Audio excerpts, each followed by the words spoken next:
সকাল সালানপুর দেন্দুয়ার Maithon steel and power লিমিটেডের কারখানার ভেতরে ভাটির ওপর নতুন সেট হঠাৎ ভেঙে পড়াতে সঞ্জয় ভূঁইয়া নামে এক ঠিকা শ্রমিকের মৃত্যুর খবর পেয়ে তৃণমূল কংগ্রেসের শ্রমিক সংগঠনের কর্মী কারখানার ভেতরে আসে। কিছুক্ষণ পর খবর পেয়ে বিজেপির নেতা অরিজিৎ রায়ের নেতৃত্বে বিজেপির কর্মীরা কারখানার ভেতরে ঢুকলে দুই রাজনৈতিক দলের কর্মীদের মধ্যে বচসা হয় এবং ধস্তাধস্তি হয়। ঘটনাস্থলে আগেই পুলিশ প্রশাসন থাকায় অবস্থা নিয়ন্ত্রণে আনে।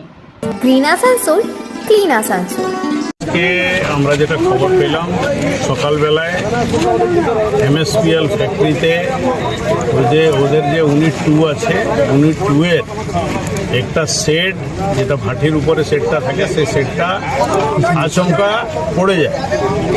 পড়ে যাওয়ার পরে যেটা আমরা খবর পাই সেটা হচ্ছে একজন শ্রমিক সঞ্জয় ভূঁইয়া নাম, তিনি স্পটে মারা যান। একজনের পা ভেঙে যায়, আরও কজনের চোট লাগে।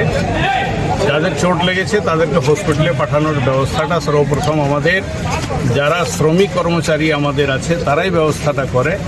অত সকালে ম্যানেজমেন্টের লোক, দায়িত্বশীল লোকগুলো ছিল না, আমাদের ওয়ার্কাররাই ওদেরকে ব্যবস্থাটা করে। এরপরে যেটা আমি ব্যক্তিগতভাবে, আমার ঘরে একজন লোক মারা গেছেন, বাইরে ছিলাম, ব্যক্তিগতভাবে খোঁজ খবরটা নিই। আমাদের পার্টির নেতৃত্ব যারা আছেন তারা খোঁজ খবর নেন। যেটা বলা হয় সেটা হচ্ছে যিনি মারা গেছেন তার বাড়ি হচ্ছে গয়ার দিকে, বিহারে গয়া।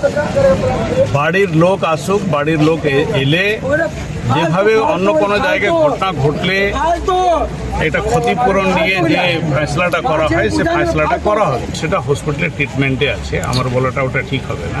ওটা আমরা দেখে নেব কী হচ্ছে। আমাদের শ্রমিক কর্মচারীরা যারা আছেন তারাও দেখবেন। আর যিনি মারা গেছেন তার পরিবারের লোকজন যারা আছেন, তাদের গ্রামের লোক আছেন এরকম খবর পেয়েছি। তাদের ঘরের পরিবারের লোকজন না থাকলে আপনি কাকে নিয়ে মীমাংসাটা করবেন? আপনার নাম? আমার নাম হচ্ছে মনোজ তিওয়ারি।